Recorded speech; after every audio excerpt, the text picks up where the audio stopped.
Here's Jhon Duran, takes the shot, Durán! Oh, brilliant! Wow.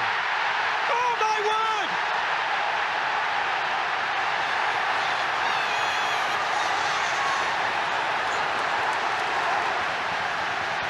The 20-year-old kid from Colombia has just lit up Villa Park with a world-class finish against Bayern Munich.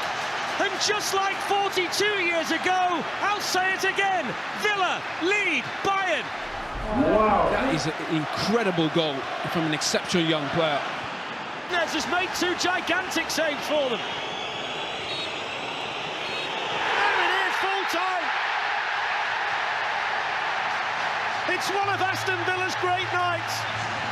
And the team they beat to the final in 1982, Bayern Munich, have been beaten tonight thanks to a wonder goal from Jhon Duran at Villa Park. Full time, Aston Villa 1. Bayern Munich 0.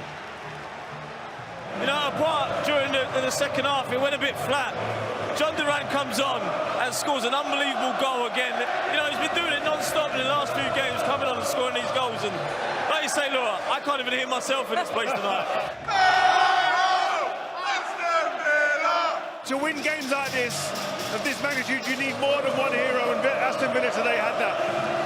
There were heroes all over the park, and Martinez, the goalkeeper, wow. Play them twice, beat them twice. It's the loudest Villa Park that I heard since I joined the club, that's for sure, you know. It was hurting my ears at some point, you know. It's a night that we'll remember for a long time. Just proud to play for Aston Villa right now.